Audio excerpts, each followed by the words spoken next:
It was a different time. It was the mid '80s, and again, probably other guests in your show have said this before. Back then, for all those youngsters that were watching this, there was only, we grew up with like 3 channels, on TV, and this young upstart channel 4 suddenly appeared, and it was a bit quirky and a bit left of centre, and then a Sunday night, your choice was, I don't know, the Money Programme or Songs of Praise, or this strange new sport that Channel 4 was showing called American football. And I was about 14, and it just caught everyone's attention.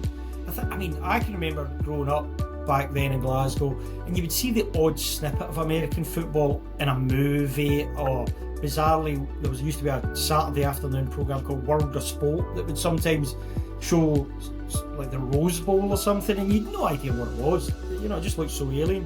But once you started watching the highlight show on Channel 4 on a Sunday night, just so many people in the UK just fell in love with the game. Just, the kind of spectacle of it, the razzmatazz, the hits, the colour, the skills. And I remember I was obviously at high school, about 2nd or 3rd year, and the guy I sat beside in double maths on a Monday, who I ended up playing American football with for years, we ended up speaking one day, and he used to watch it on a Sunday night, and I used to watch it on a Sunday night. And he said to me, "Oh, do you know there's a local team?" I says, "What?" He says, "Yeah." He says, "There's like a kids team down in a grass park in the centre of Glasgow called the Glasgow Lions." And he says we could go down one day if you wanted. And I was, okay. Now, I was never, in the mid-80s in Scotland, if you couldn't kick a football, soccer ball, that was it. You had no other sporting options, really. This was well before the years of sports development. And I was not the best with the round ball, let's put it that way. And so I didn't really have a sport or a hobby. And we decided to go on a bus and go into the centre of Glasgow and roll about in the mud. And, there was some Glasgow Lions seniors there who gave up the Saturday afternoons and would teach us the basics of running a route. It just became a social life. It just became everything in my life. I ended up sticking with it from the age of 14. Played junior football with the Lions, then went senior with the Lions. Played at whatever level I could with them through Bitball. And this was in the heyday. This is when there was money in the league, and Budweiser was sponsoring it. Teams were bringing in big imports. So the level was, it was a good schooling.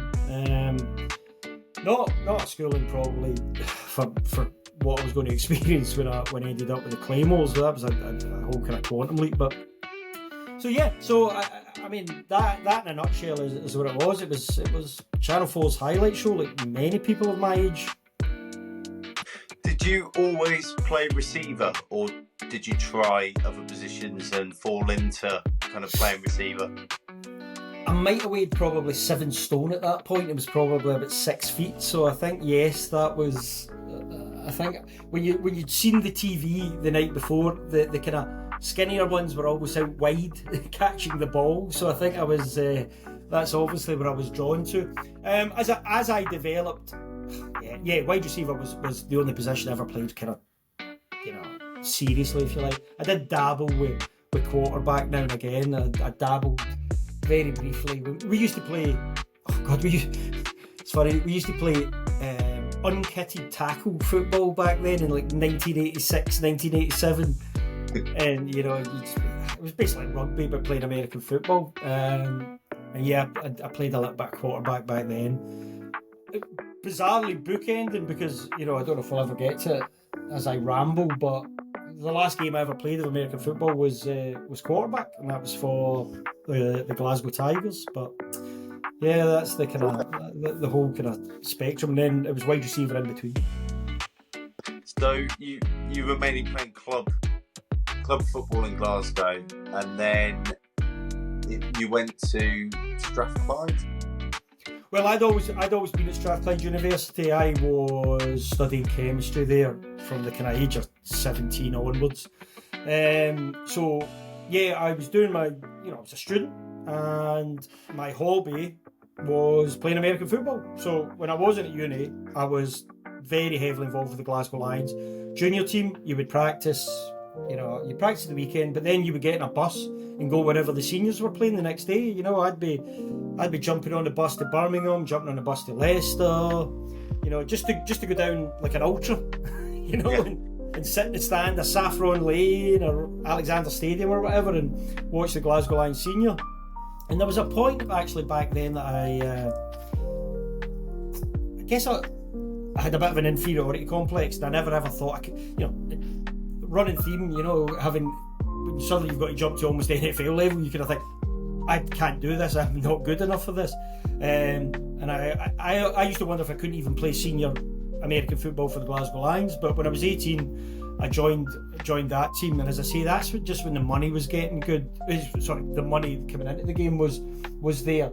Big sponsors, teams could afford to bring in imports. The Glasgow Lions brought in some quality quarterbacks, so that naturally led to me having a better development as a wide receiver, because they were bringing in their playbooks from their colleges, they were bringing in their knowledge and how the game's played, how to read man, how to read zone, where to sit down, where to keep running, just that knowledge that the juniors had never really had, where the quarterback would say, you run a 10 and out and you run a post, and make it up as they went along, basically. So that was a great grounding.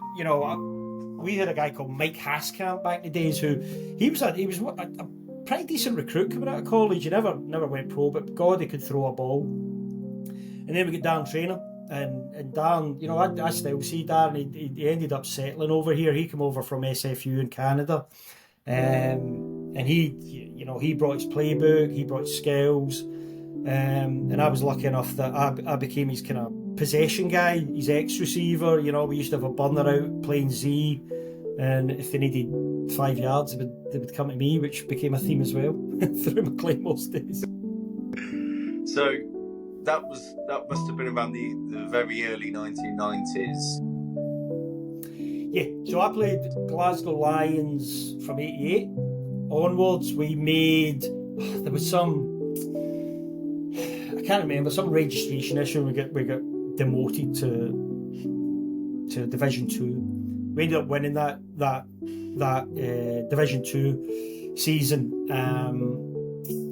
And I so many stories. I could just break into anecdotes at any point. We always felt we were hard done by getting put down to Division 2. We always felt there was maybe political agendas about people didn't like travelling to Glasgow. All the teams were in England, and everyone had to fork out to come all the way up to Glasgow. And next thing, oh no, there's no Scottish team in the top division. They've been demoted to Division 2. Anyway, I digress. But the Division 2 final was fantastic, and I had a really good game. And it's funny just looking back at it, because I still joke. That's the first time I ever met Nick Hawley. I remember him being around then. He gave the MVP to my late great friend Jimmy Burns, who's in the British Hall of Fame as well. Jimmy and I were pals until the day he died, God bless him. And he got the MVP, and we used to joke all the time. I had like 7 catches for 120 yards and 3 TDs, and he'd he'd one run.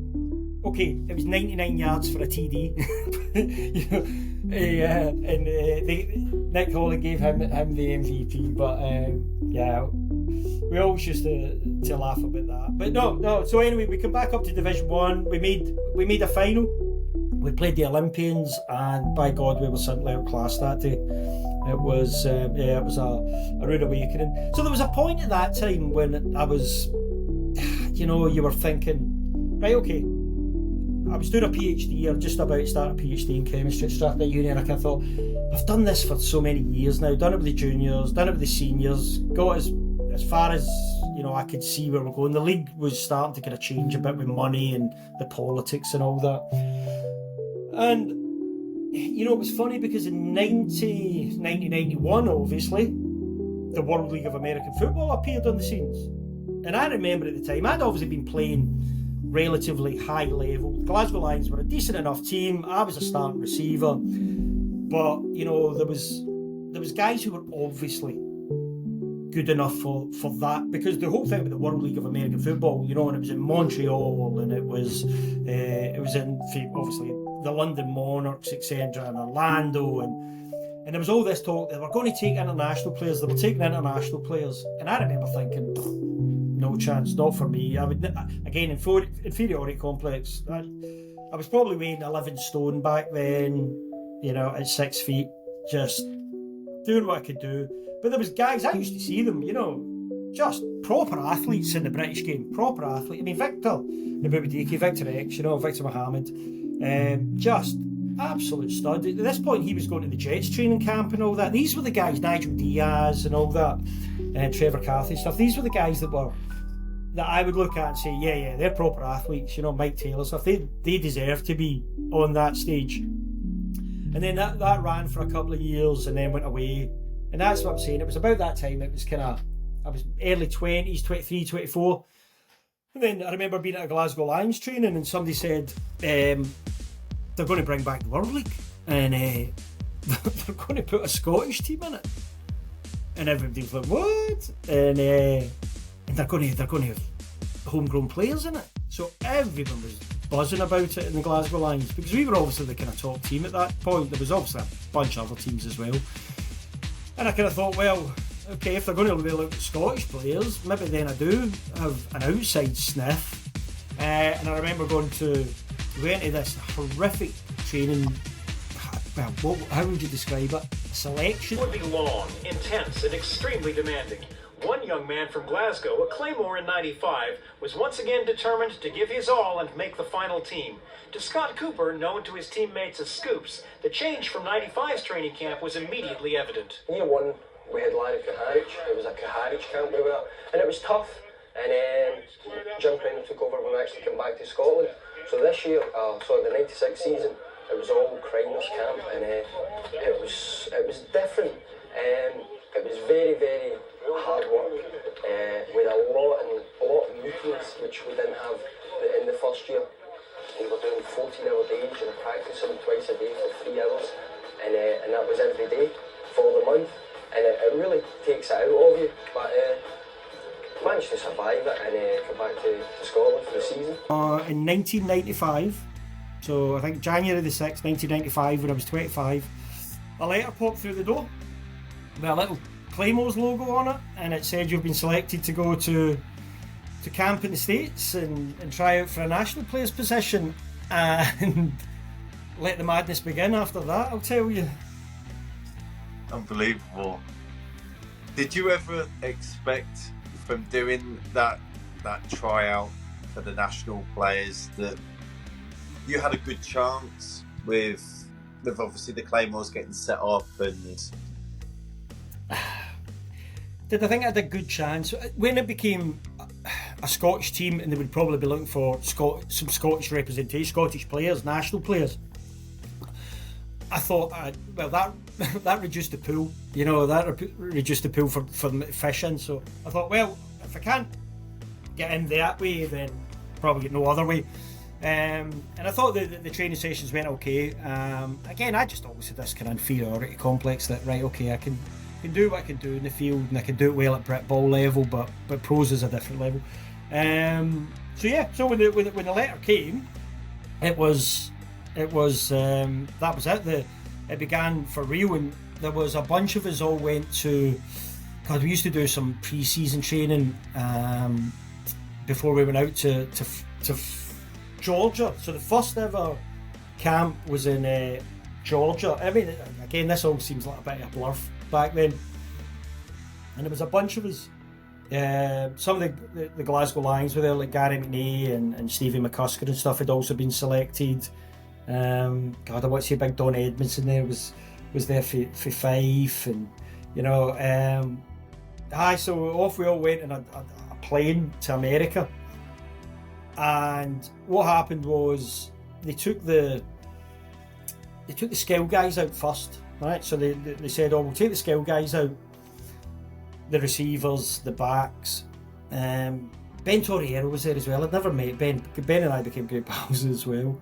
And they sent us all out and I walked into this registry. I remember just being absolutely, I don't know how to describe it, scared, I guess, on that flight. Just flying very young, very immature probably, just being a student, never really seen much of the world, and just getting on a plane to play basically at a level that I had been told was basically the NFL level. And all I've ever done, I used to be, when I was a kid watching the NFL, I always used to dream, I wonder if I could catch a ball thrown by an NFL quarterback.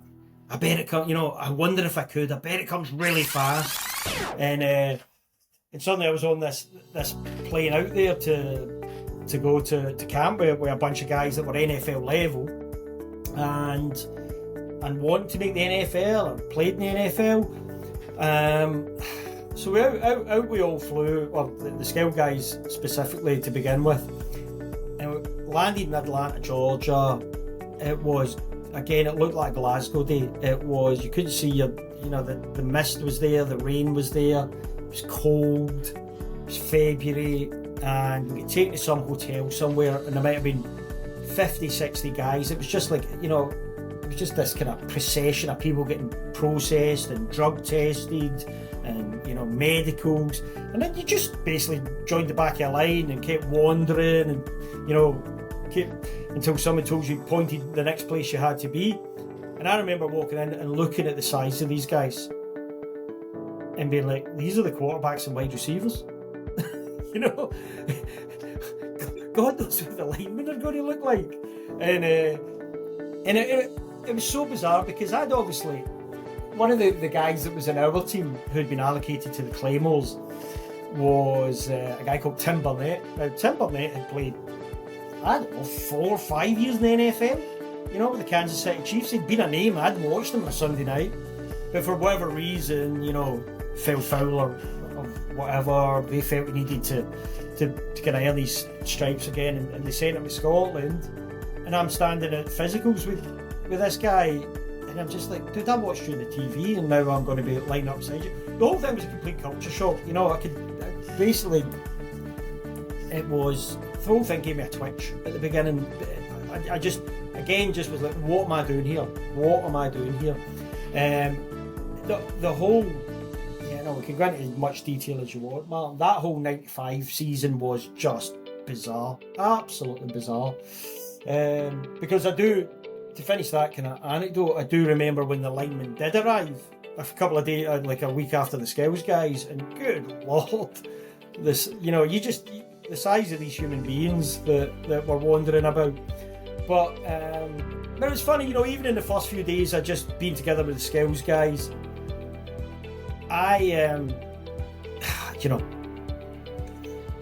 trying to find your level, it was difficult. The routes I ran for the Glasgow Lions, without getting too technical, there's a difference in the timing of the game, if you like, the speed of the game, and what that then transfer to is the timing of the game. The timing, the kind of reception area, the reception window, the time between making your cut, being open, the ball being in the air, you make the catch, and someone tackling you. That time span in Brit ball is a lot longer than it is at that level. So you're used to running a route a certain way, turning, seeing the ball in the air, tracking it, catching it, maybe still being in space, maybe making a move. Then that didn't happen at that level. The speed that the ball's coming to you, there was a few clangs off the face mask, that's for sure, before I even get my hands up. So it was sink or swim. It was absolutely sink or swim. And then it all just got a bit weird. Do you want me to go into just a bit of detail of that 95 season? Oh yeah, definitely, and also like how you adapted to such a bump up in level as well. Well, as I say, it was sink or swim. We ended up, we had this coach, Larry Kaharic. Now, Larry Kaharic was cut from a different cloth, and again, I had no idea. I had no frame of reference. I was just like, right, I'm in a professional league now. Someone's going to pay me to do my hobby now, right? If they tell me to run and jump in that river, I guess that's what I'll need to do.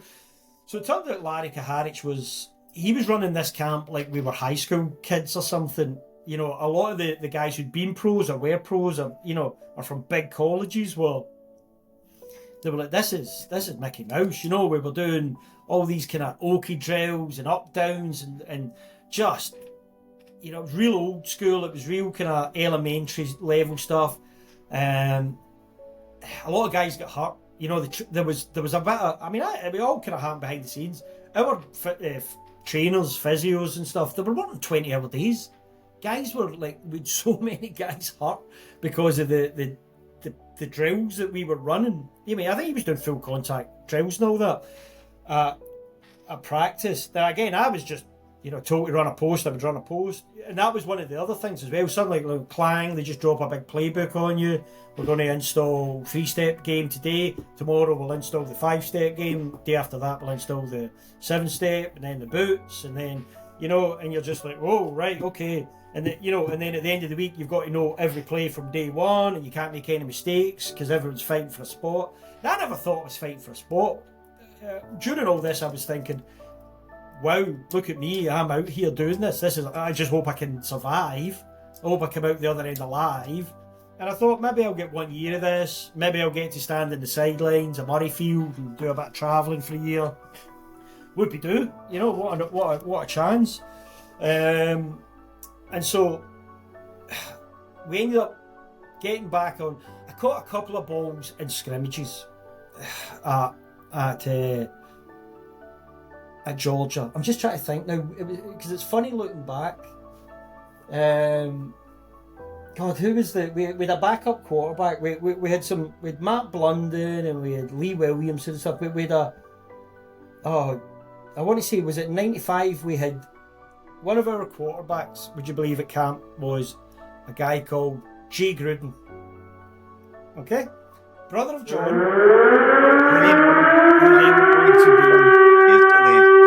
head coach of, you know, the Commanders as they are now, etc. So Jay, I was in camp with Jay. You know, the biggest culture shock for me at that point, you know, sorry, I'm just kind of rambling here, man, but, you know, it's great to just kind of crack the ceiling all these old memories, because, you know, guys in Brit Ball, if you're British guys watching this, I was just one of these guys. I was just a guy playing Brit Ball on a Sunday. I was a weekend warrior. I was paid to play. I was a guy. I was lining the pitch before we would go out and play, and suddenly I'm out there, and who's my offensive coordinator? Doug effing Williams, right? Now, I'd grown up as a Redskins fan. I'll say it. You know, they're obviously the Commanders now, but I wore 81 because of Art Monk, who was a receiver, you know, that I used to watch in the 80s. Joe Theismann, you know, Redskins were my team. And I'd sat in the student union somewhere getting drunk watching Doug Williamson rip apart the Denver Broncos. Doug Williams rip apart the Denver Broncos and getting MVP, becoming the first kind of black QB to do that. And suddenly I'm flying out there and I'm like, all right, Doug, how you doing? I'm Scott from Scotland, you know, and he's my OC, and he's going to be teaching me. And yeah, that was one of the most surreal things I had to deal with. Anyway, so we flew back. The team weren't happy. The team were not happy about just the way camp had went. And when we got back to Scotland, we played our first game and we got battered. And there was revolt, absolute revolt. And we woke up, I think on the Monday maybe after the first game, and Larry Kaharic, the head coach, was gone. He wasn't our head coach anymore. It might have been a wee bit further into the season, but he didn't last very long. So they then handed the reins of head coach to the offensive line coach, a wonderful gentleman called Jim Kreiner. And they handed the reins to him. He'd signed up to be O-line coach, and next thing, I think he'd be a head coach in Boise and stuff, what have you, but they gave him the reins, and he had to somehow survive the rest of this season with the ragtag bunch of men that he had, and make the most of what he had there. We ended up going, correct me if I'm wrong, 2-8, you know. Yeah. And it was a bizarre. Again, I didn't know any different. I'm like, right, this is life in the pros. This is what it must be like. But we used to stay. The league had put us. We played at Murrayfield, so the league had put us in this hotel. I think it's actually now like a I don't know, a halfway house maybe or something for homeless or people going out of prison or something, on the banks of the Firth of Forth, miles from nowhere, down near Granton and Pelton and stuff. The guys had nothing to do. They're all in their 20s from all over the states. Some of them literally they'd sat in one of the first team meetings in Georgia and said, right, hands up, who's got a passport? And only half the room put their hands up, and they're like, right, so you're all trying to make a team that's going to be playing in Europe, and you don't have a passport, and they had to take them all away and get them all kind of applied for passports and stuff. And so we just stayed in the middle of nowhere, and it was like, what an experience it was. And by the way, during all this at camp, they cut 5 of the nationals. So of the group that went out, they cut 5 of them. And suddenly it was only me and Ben Torriero that were left of the 7, and it was like, oh, right, okay, well, there goes the 7 kind of guys who were meant to be the kind of Scottish figureheads. And I can't remember why they cut them, to this day, but they then brought in another 5 when we landed in Edinburgh, just to make up the numbers again. So it was all just, it was absolutely, the World League back then was just stick and plaster and chewing gum and make it up as we go along and just hope the bus shows up to get you at the stadium. But we went 2-8. And again, like, I'm just throwing loads of anecdotes at you here. So, first ever game at Murrayfield. I never thought I would get on the pitch.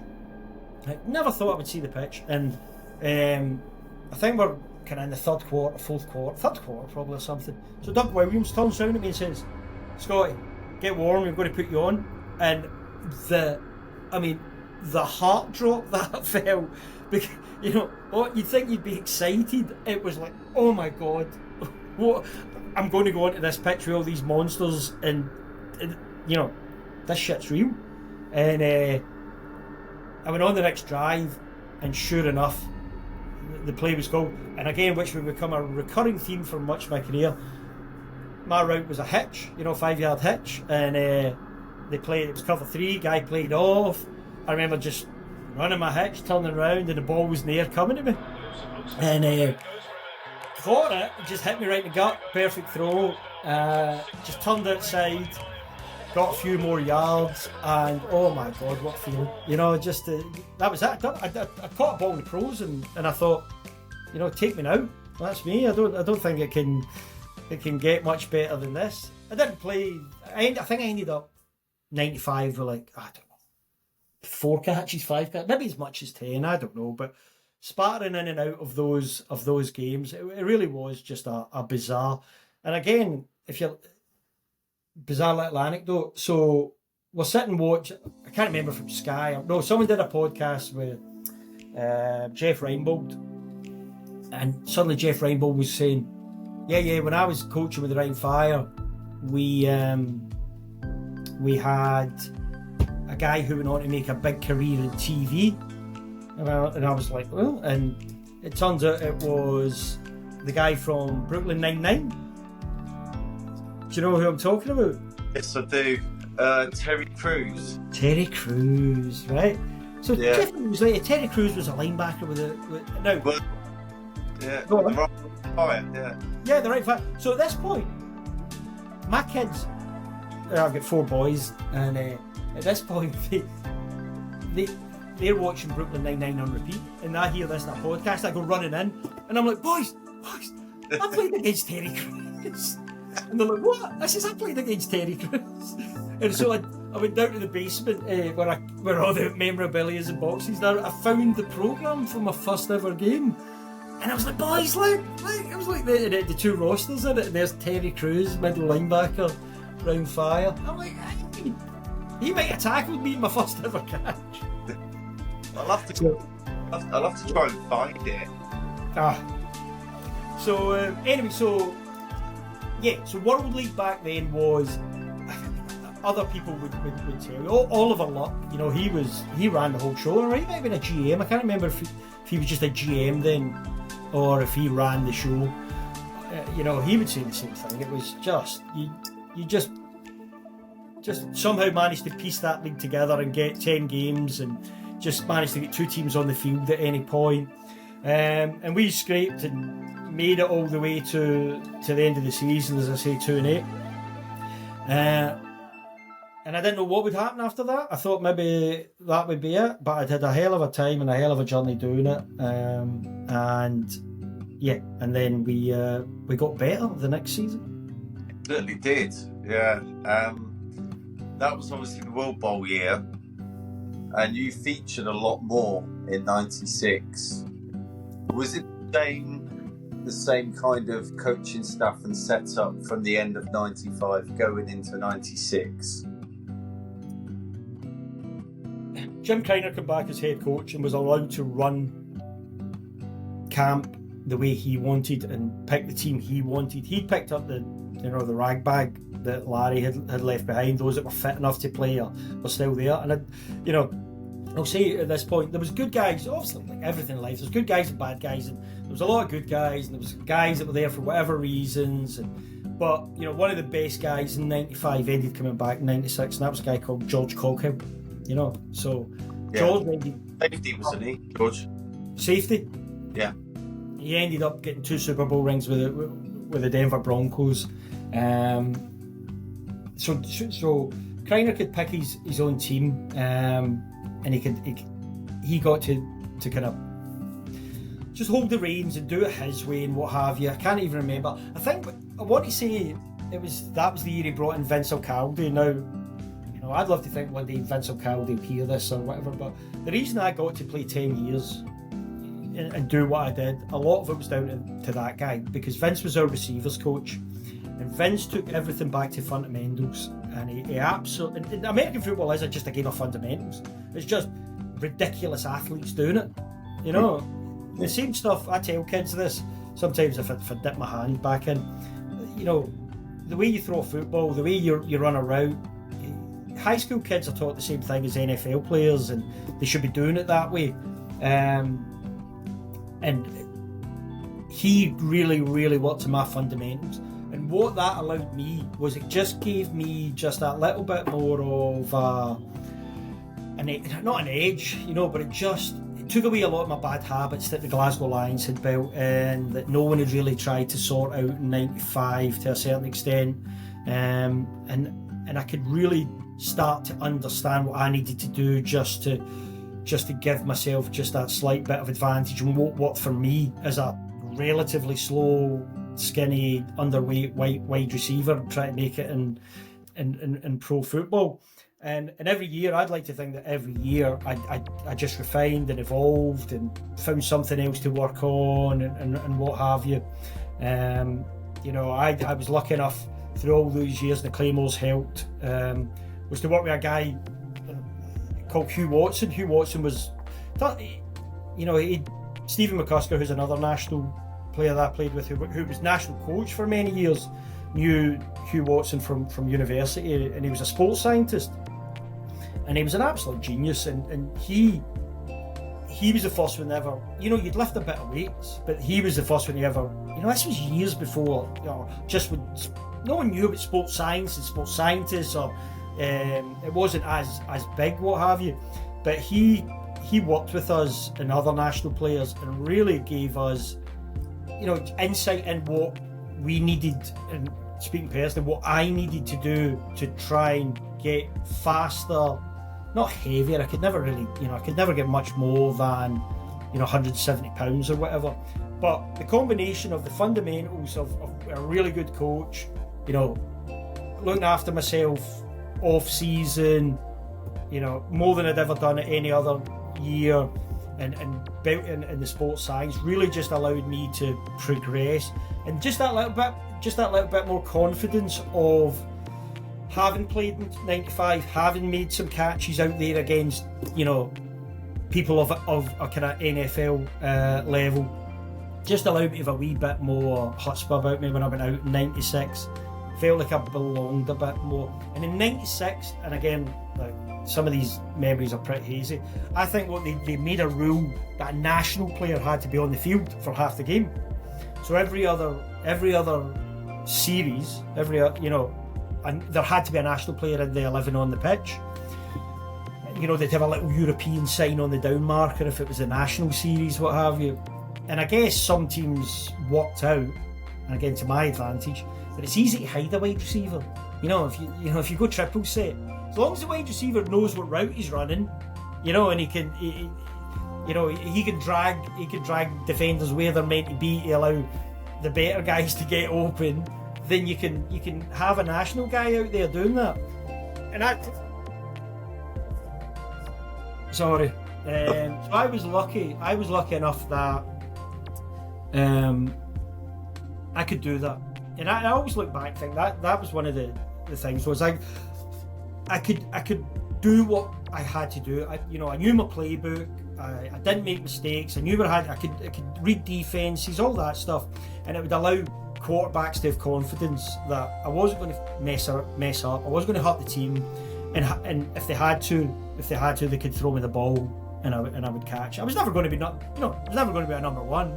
I was always going to be the guy that if they went through the progression and they had to come back to me, or if it was cover 3 and it was a hitch, then they could just take that for 5.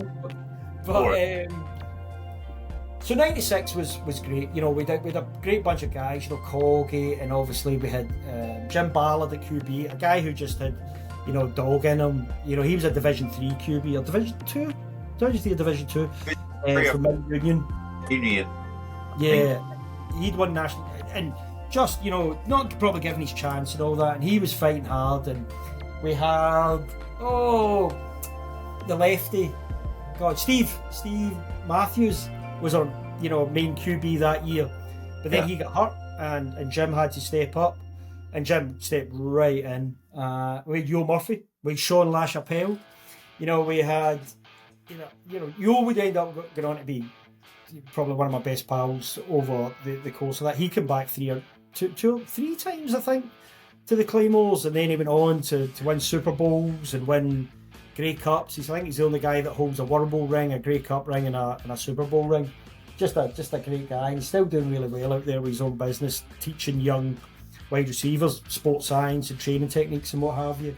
So we just had a really good team, really strong in defence as well, which you're looking for. And so all the pieces fell in place, and so they said that whoever won the first 5 games, it was allowed the league to plan. Whoever was top of the league after the first 5 games, that was going to be the home venue for the World Bowl. So I think we were 3-2, 4-1, whatever after the first 5 games. And so we knew that the World Bowl was going to be coming to Murrayfield in June of '96, which was a bit bizarre. And then we ended up, we obviously kept going. We got the record we needed, and we were there. We made the World Bowl against Frankfurt. I think we were 8-2 that season. I think we turned it around, and we played Frankfurt on a beautiful sunny day in June '96. It was. You got reception in the Buffalo, didn't you, Scott? Yeah, it's funny. The probably my best catch, I think, as a Claymore maybe came, I think, in one of the last weeks of that season. Jim Ballard found me, I don't know, it must have been third grade. I was doing what's called a backside route combination thing. I again just tried to pull safeties. I was running a post, and it was the longest catch of my career. I ended up catching that 38-yard, TD post against Barcelona, and that's probably the best catch I had as a Claymore.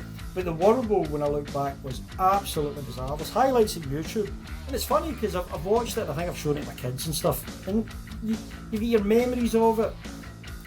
Just a bizarre day, absolutely bizarre day. Because in the week leading up to it, we didn't know how many people were going to be there, and then all the kind of rumours started. They sold 20,000 tickets, and you're like, all right, because we were in front of about 10, 15. They sold 30,000 tickets. 40,000, there's going to be 40,000. So it was just, it was all bounding up to just this spectacle. And then in warm-up, Sean LaChapelle, our starting wide receiver, or number one, pulled his groin. Wasn't in warm-up, it was very early. It was like first drive, second drive. Pulls his groin, down he goes, off. Yo Murphy now needs to become number one. Everyone else needs to take one step up the rung, which means the skinny kid for Glasgow's now got to step up and take those reps that he wouldn't have had, and I ended up playing a lot in that game. Had a couple of catches, or one, I think, one or two. There was just various bizarre things. The game started unbelievably.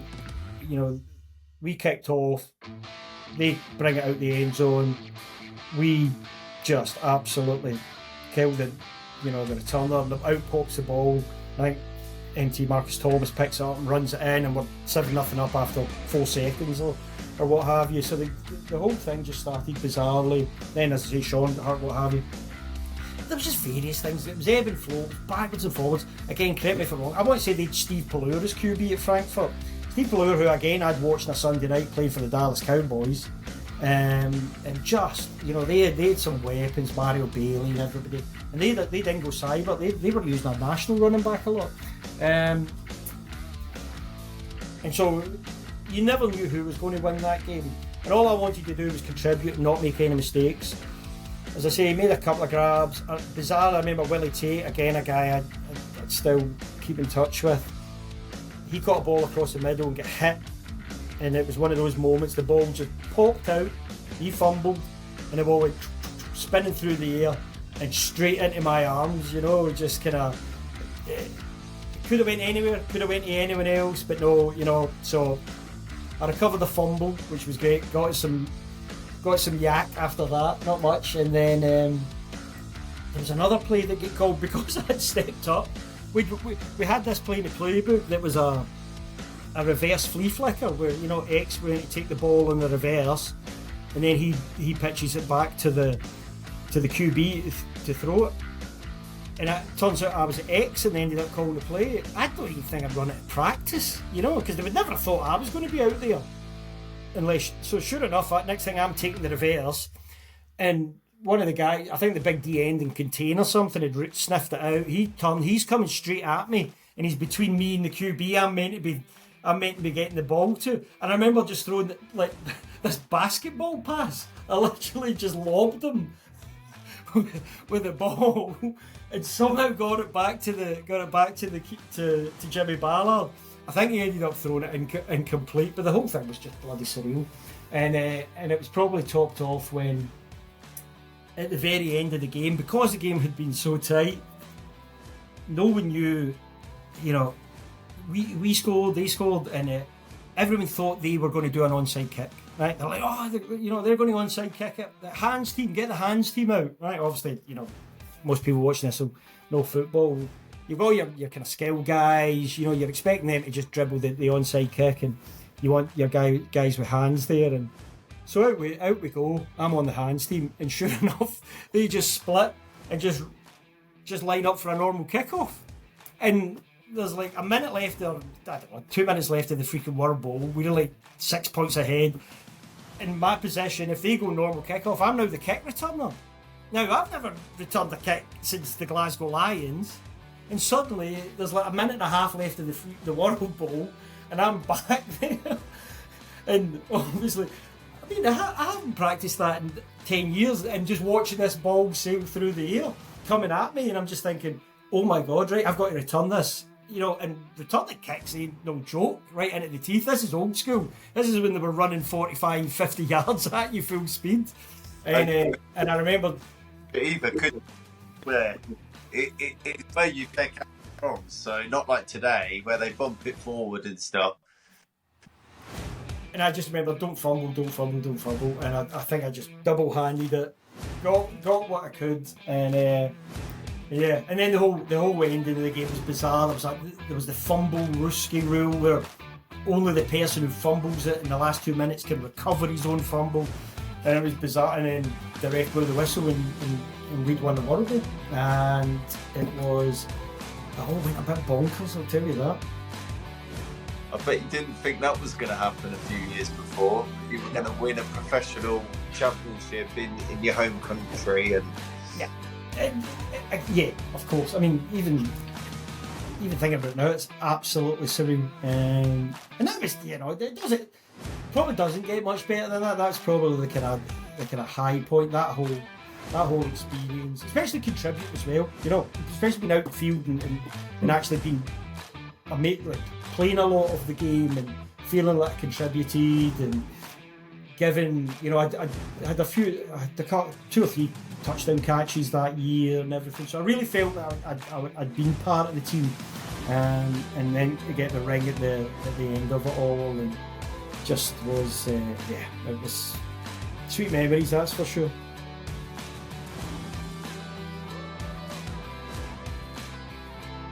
Here at Hampton Park, and also providing commentary on the sideline, a long-time member of the Scottish Claymores, more catches than any receiver in the history of the NFL Youth League, and more fun hands than a lot of guys have had as well. The Scotsman himself.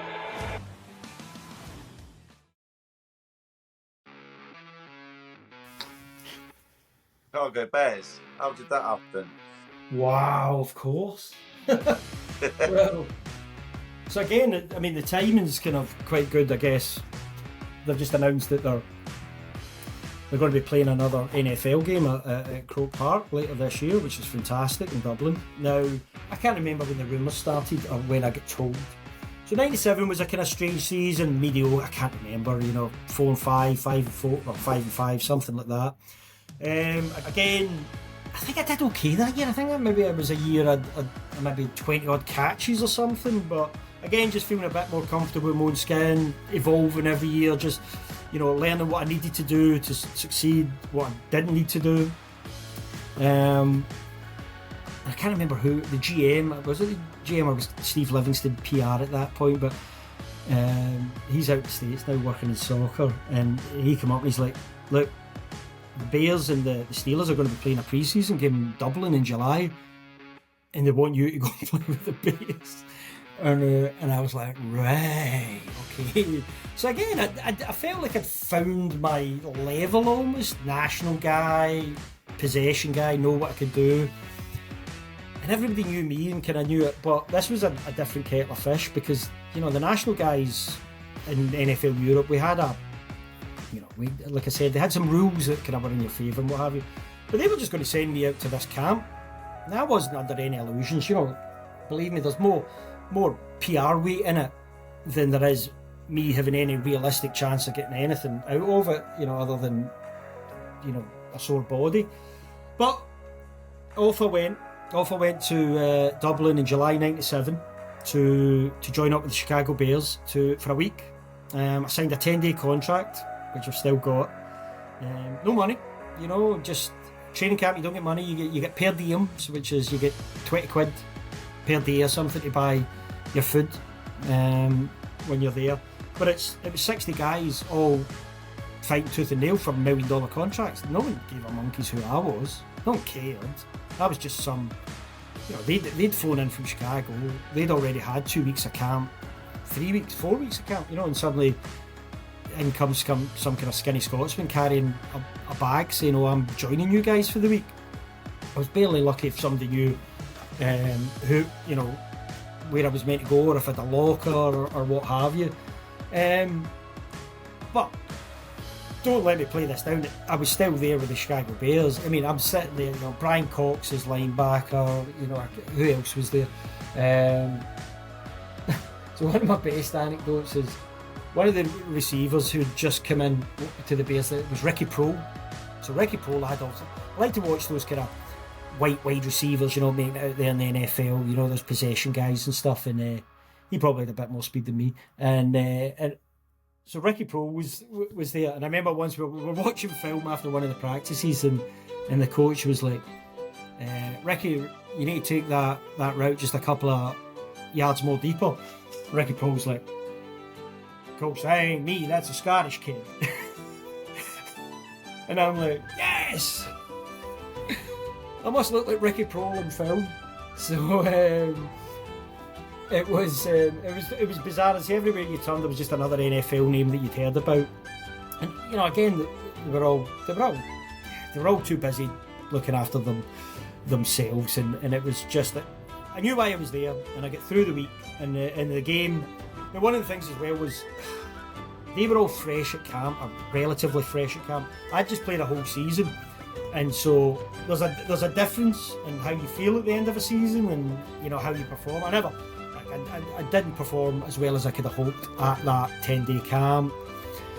Look, I'll be the first to admit I'm good against zone, but press man and things like that, getting off the line, not my forte. And they'd be running drills, try to beat jam and stuff, and I'd just be getting run into the Gatorade tubs, and just so I knew my level, but the whole thing was just again just an amazing memory. Got the jersey, got the memories. I was lucky enough that right at the end of the game, I remember the girl saying, "Scotty, I can't remember who the OC was, like other receivers coach, we're going to put you in." And I was like, "Wow, okay." Had a wee jog along the sideline, and we stretched, touched my toes, and because I've been standing for 3 hours basically, and out I went. I get 3 plays, two run plays, maybe a run and a pass, whatever. And then the third play, third down, they called I can't even remember. But I knew I had a curl over the middle.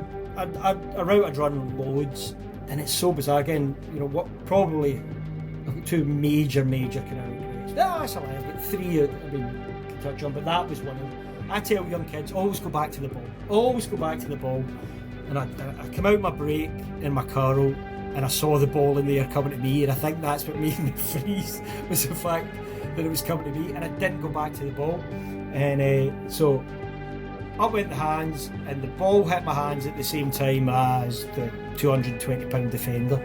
And I just remember coming up, trying to work out which way was up, which way was down, which way was our sideline, because I knew I didn't have the ball. So I knew we hadn't got the first down, and I knew my time in the NFL was done, and off I jogged back to the sideline. But like, it is what it is. I was still out there. I was still doing it. I never made that catch, but hey ho. Still playing for the Chicago Bears, Still though. played for the Chicago Bears, exactly. Yeah. I knew I could play as a national, and so I went back and played another couple of seasons, and played in another World Bowl, and that's the one that you had the chat, World Bowl 2000. Yeah. Sorry, I don't know if the timelines are mixed up there, but I played in the World Bowl in 2000. That's the one you spoke to Robbie Hart about as well. Did you? I'm sure you got receptions in that one as well. Ooh, therein lies a nasty memory for me. I know you. I'd never watched that game. I'd never watched World Bowl 2000, and it's funny because I watched a documentary with Robbie Hart, and it's brilliant. And obviously, Robbie he'll look back in that game as well, and I look back in it because there was a third down, and I remember running a route, and I thought if I when I lined up, the defence was there. I knew I was going to. There was a chance I could be open, and as soon as I want to say it was a corner post, and I remember breaking back to the post, thinking, Kevin, I'm going to be open here. Kevin Daff was the QB, and I turned, and he threw it, and it was a little high. And now if I had a 35-inch vertical, I'd probably climbed the ladder and made it, but I don't, and I didn't, and I hit my fingertips, and next thing I see it going behind me and getting picked off. And again, it's one of those ones that I look back, and I've only ever seen it in film once, and it was only in the last couple of years that I actually looked at it and thought, oh God, that didn't look that good. If only I'd come down with that one, but I didn't.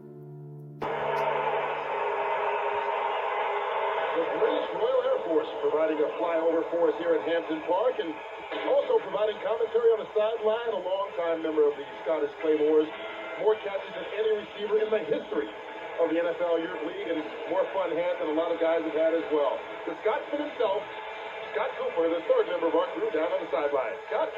Hi, thanks for that, guys. Yes, each NFL Europe team has 8 non-American national players. That makes 48 guys around the league.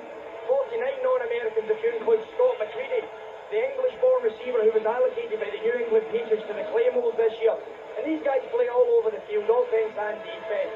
And they're from all over the world as well, from far away as Nigeria, Japan, Turkey, Mexico. And there's some great ones out there today.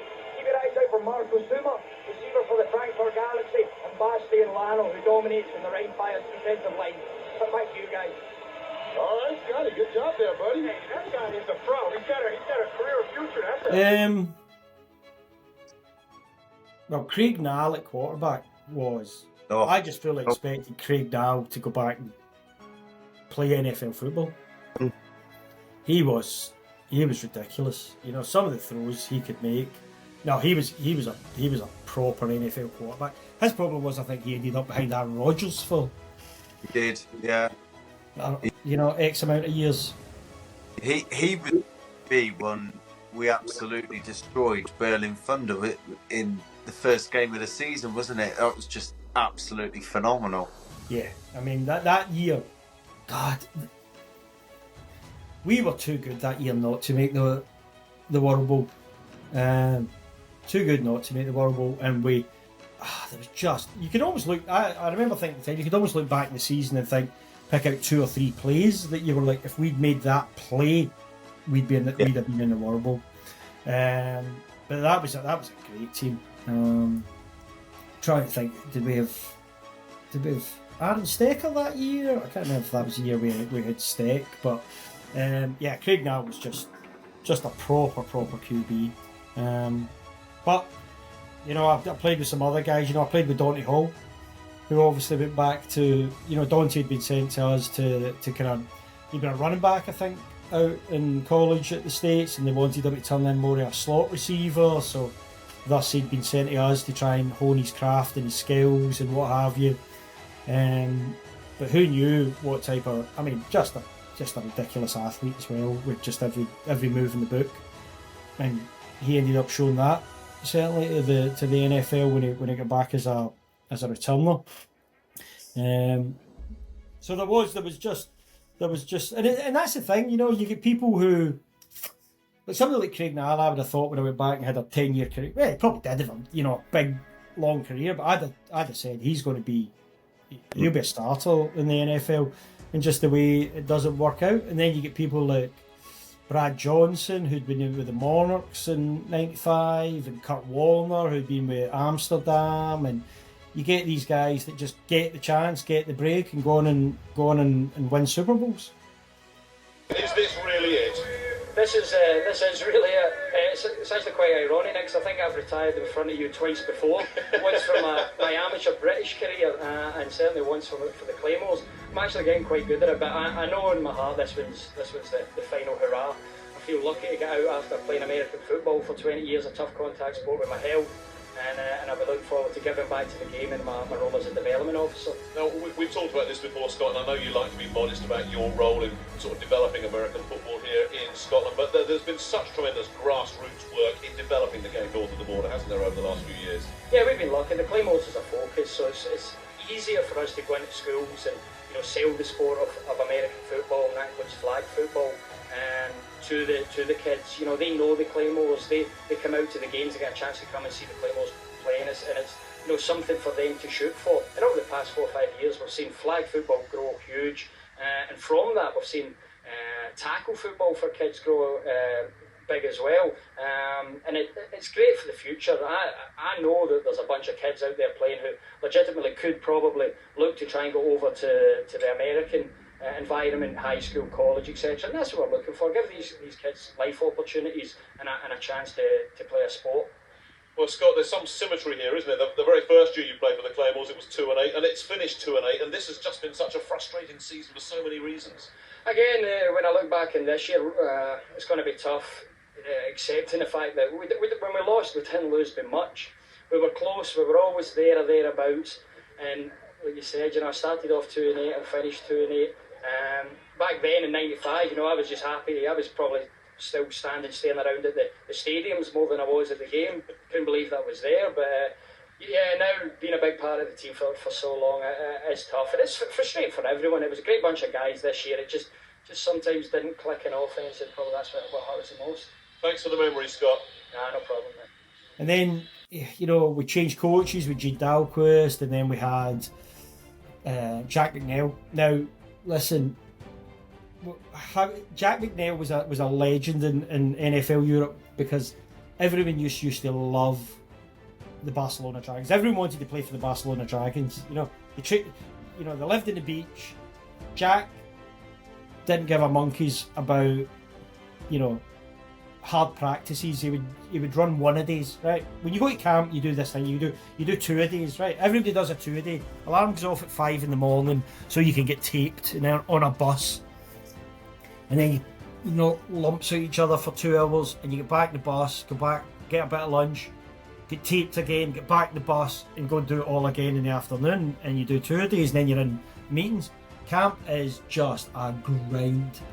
But Jack used to just do 1-a-days, you know, and everybody loved it. And then Jack became the Claymores head coach. And I'll never forget, I mean, Royal Blenheim was there, the team and stuff. We'd finish practice by 12, we'd get back, do a bit of lunch, and then he would say, right, special teams meetings don't start till 4, boys, just chill. And you're in camp in Florida, we'd be lying by the pool, and you'd see, and we were sharing the facility with the Rhine Fire, and they'd be walking past us on their way to the bus for their second practice, you know, of the day. And we'd be like, enjoy guys, enjoy. So that was one of the, and again, I was kind of late in my career then, so it was probably good for my body. But look, the league moved on. Again, I was heavily involved in all the sports development stuff, and we were doing our best. But you know, the NFL wanted 40, 50,000 people in stadiums. They didn't want 11,000, 12,000, and so we knew when, you know, obviously the London England experiment had never worked, and Scotland was back being a kind of island, and then the rumour started that they were going to be moving the franchise to Germany, etc. And it all came to an end. And I'd played 10 years. Again, I'd never even thought I'd make it past the first day of camp. And there I was 10 years later, trying to find a job in the real world. But there is a bizarre story about that time that, you know, I haven't really spoken about publicly much actually, but my phone went one night, and I was engaged at this point now to my now wife, and the phone went in our apartment, our flat, and it was a guy who was a high level administrator in the league. The league were putting all these pieces in place that NFL teams could have a roster exemption if they had a national player at camp and everything in the States. And so my phone goes, and he's like, look, Scotty, one of the German wide receivers has just went down with a bad hammy. I mean, this is like, again, it's like July, season's finished. He's just torn his hammy bad, and he was meant to be in camp. We want to send you. We want you to go. And I was like, right. He went, we want you to go to New England Patriots camp. And like with Tom Brady and everybody.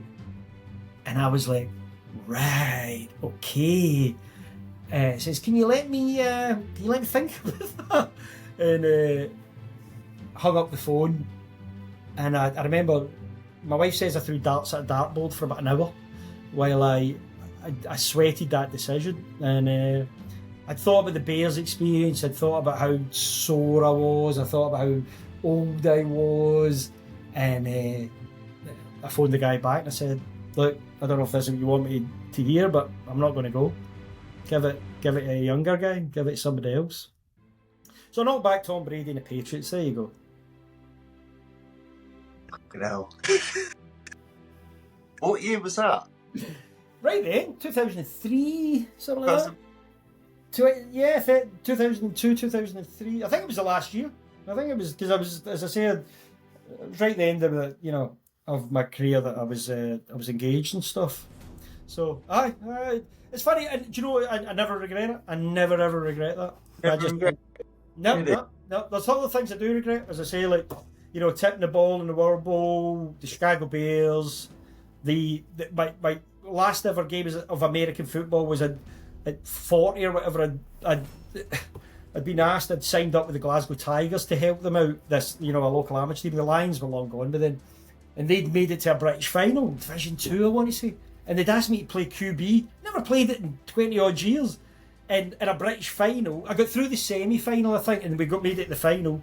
It was pretty run heavy, but I had to throw the ball now and again. But we were playing this team, and they were pretty damn good. The defence played amazingly, but it was something, I want to say it was something like 7-0 in the last 2 minutes of the game. We ended up scoring to make it like 7-6 with 30 seconds left or whatever, and they decided, let's go for the 2 for the win.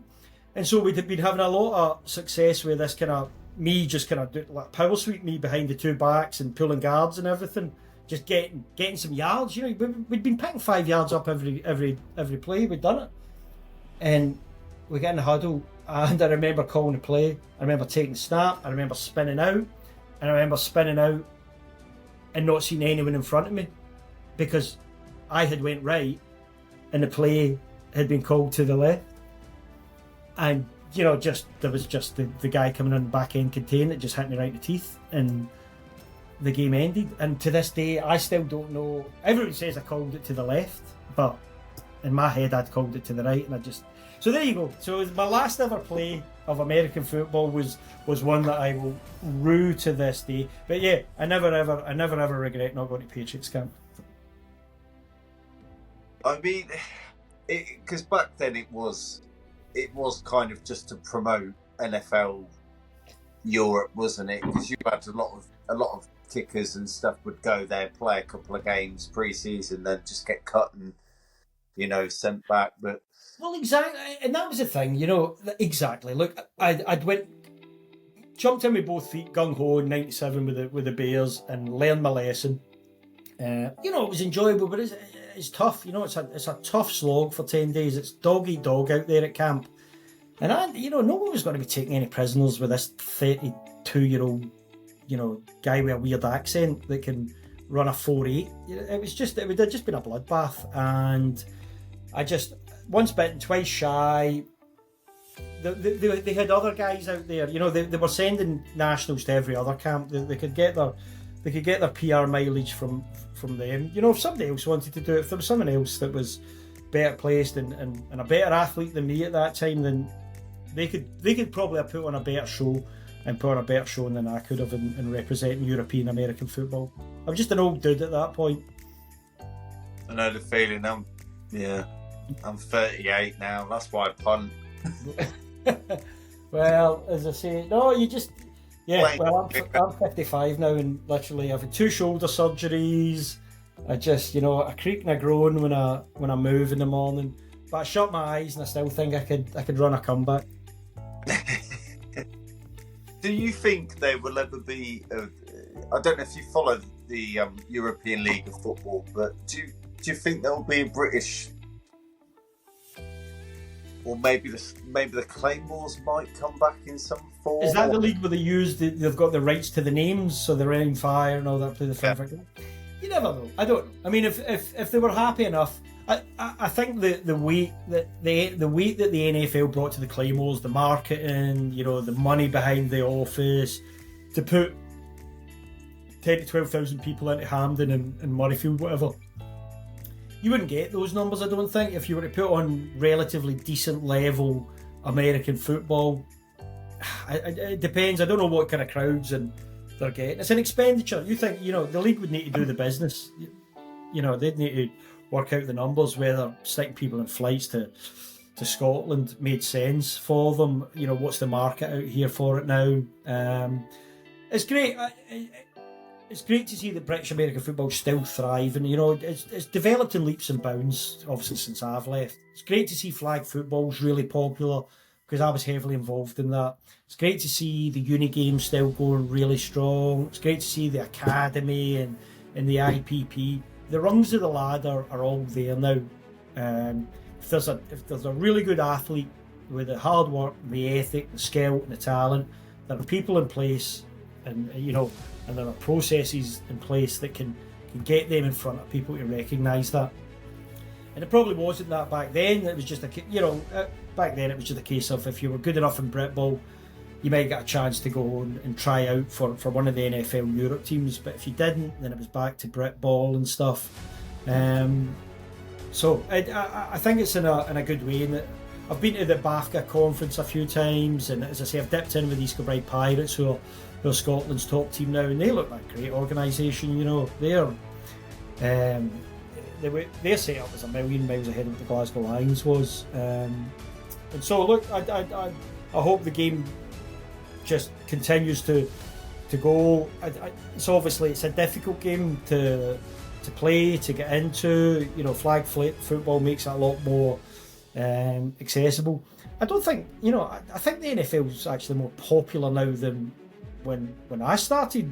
You know, as in I consuming it on TV, and you know, and it's just its mainstream acceptance.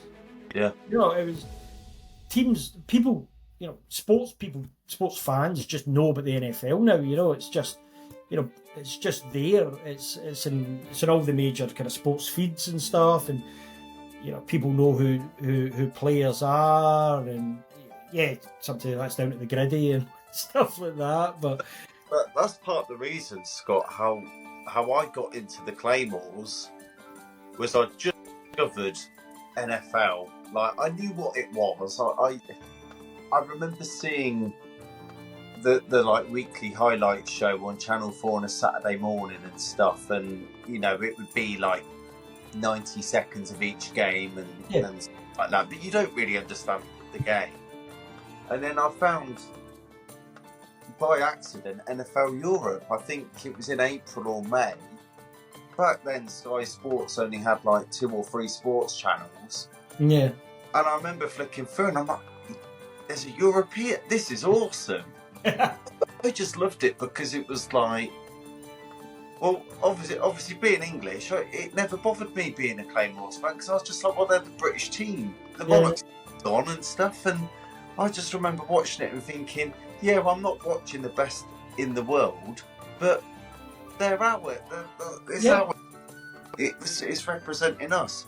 And I remember like going on NFLEurope.com and when they would announce the allocations and stuff, and I used to love that time of the year. And obviously I was a kicking nerd, so I used to always check and see if there was a kicker that I might have heard of from a year or two before, and who the national players were, like yourself and things like that, because that's who I think we identified more with, was, you know, you,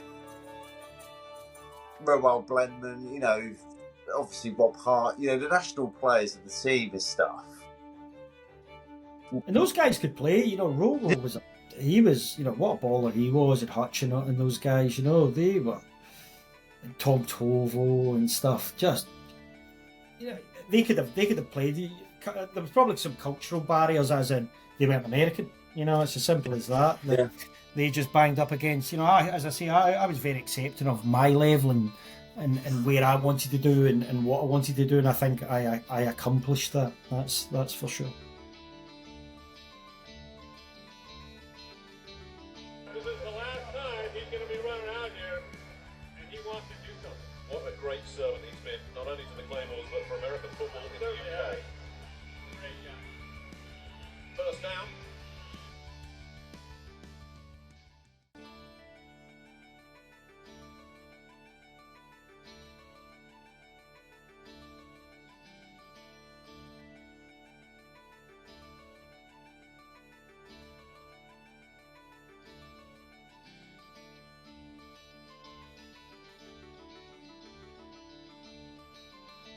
Please hit the like and subscribe button. I'm really pushing to get 3k subs by ideally the summer of this year, so your support is always appreciated.